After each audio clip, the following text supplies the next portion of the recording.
And now, it's time for another Dice Tower review with Tom Vasel. Today we're taking a look at Shadow Days. As a disclaimer, when Shadow Days was up on Kickstarter, I did do a paid preview for the game, but the game is now out in production.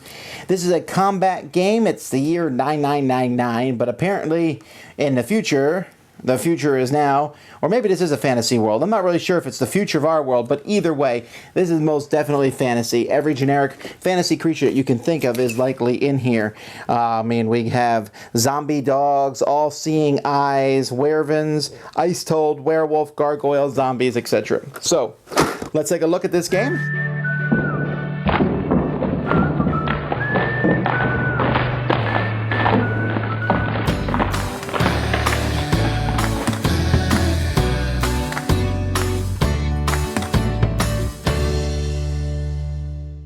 In Shadow Days, each person is going to keep track of their life points and their gold points, which are on these cards, although I don't know if this is for everybody, but at least I'm pretty sure the Kickstarter backers have this one card that has these. So your life points will start at 200, and your gold will start at 0.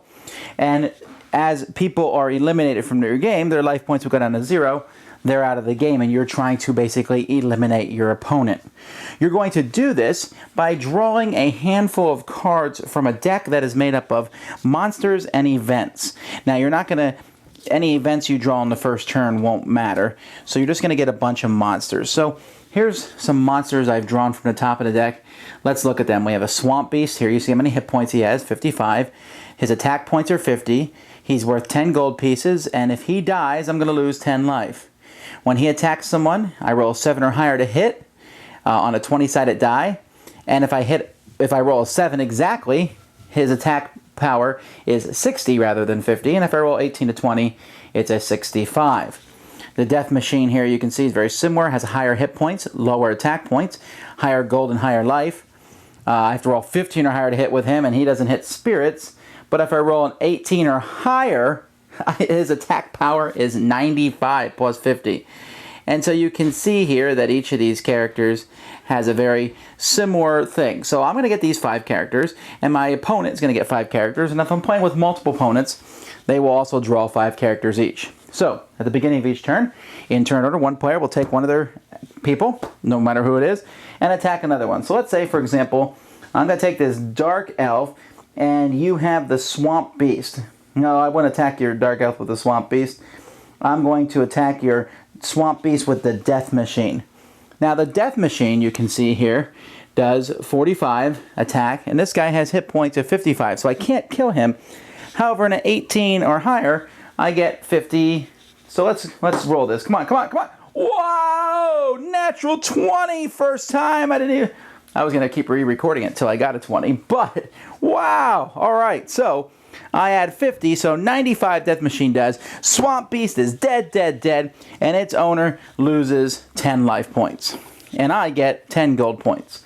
Now, you might want to try to kill harder stuff to kill, and, that's up to you. After each person attacks once with a creature, whether you succeed or fail, players will then be able to use any gold points they've gotten. Now, for a while, you're not going to be able to do that, but once you have some money, you'll be able to go here and buy new stuff. Like, for example, you can buy equipment. Each of your characters has a chance to hold equipment. So, if I look here, for example, this Death Machine can't hold equipment, but the Dark Elf can have one piece of equipment. Each card tells you how much equipment they have. So, I might buy equipment, this big number here, the 25 on this Enchanted Pumpkin is how much the Enchanted Pumpkin, and you'll see that this is the 60 hit points and 20 gold points, and it adds 20 to all my constructs, so any construct. But this here adds 15 to one of my humanoids, 15 attack to one of my humanoids. So, the different kinds of weapons and things that they will add, there's different weapons and shields and so on, and they have different costs. You also can buy strongholds. A stronghold lets you put 3 people in it. Some of them can be immune to attack, but it basically lets you have more than 5 people. Those 3 people can't attack, but if you buy, if you have a bunch of humanoid villains, you can stick them there and they're fine. You can also buy very powerful people here. Like, for example, this hero here is 90 hit points. She has 0 attack, but she does 25 attack to creatures who are, to your creatures attacking humanoids and beasts. So she's not worth anything by herself, but she adds a lot of attack to everybody else. You can buy villains too. You can't have a villain and a hero in your deck, so it's up to you which one you want to add. And so these people, look at him. He hits on a 70 and a 17 or higher to hit, but an 18 or higher, my opponent loses an extra 10 life, and on a 20, my opponent will lose 25 life. Then you can buy war machines that you can use to attack your opponent in also. Now, if you don't have any money and you've lost somebody, not a problem. You will simply draw the top card of the deck and add it, a Mountain Death Deer. And there's all kinds of different creatures. Let's focus real quick here on these cards, and I'm going to draw some of the different creatures in the game so you can get an example of what's there and what the artwork is. There will be events. Here's the Apocalypse that discards everything except people in strongholds. So events are almost always negative, and they're going to affect everybody.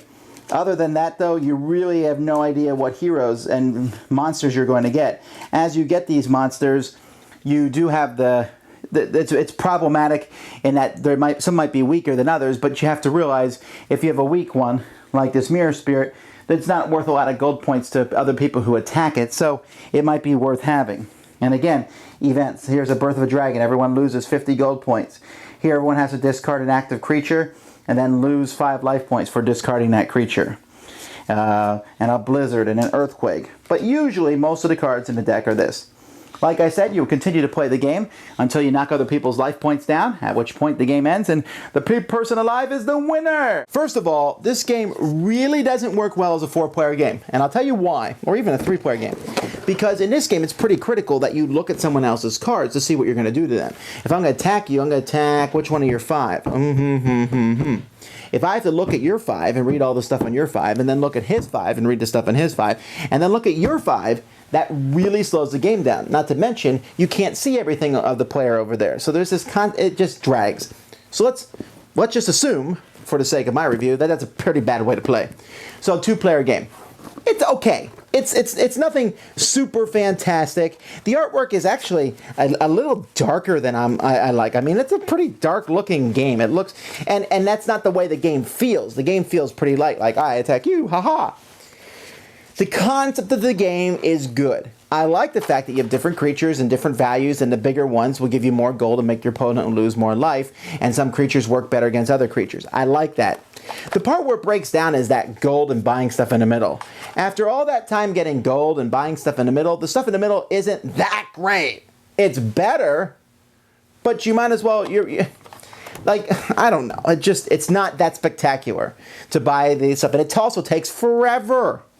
And then the events, who thinks, other than a cooperative game, who thinks random events that hit everybody at the same time and hurt everybody, who thinks that's fun?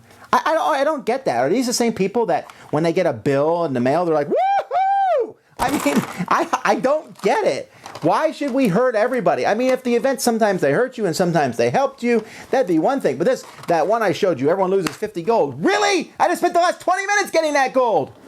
That's not fun. The events are a really big no-no for me. But you could take those out and play without them, and the game would still work pretty fine. And if I play this game again, I'm going to do that, play without the events. It sounds like I'm giving a lot of negatives here, and I don't mean to. I don't think the game is meant to be anything super deep.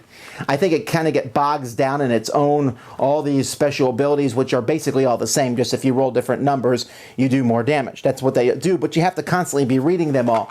So like I said, 2-player game only, so that you're not reading the whole table worth of stuff. And even then, I want to buy something from the middle, so I pick up one of those decks and take a long time looking through everything to get what I want.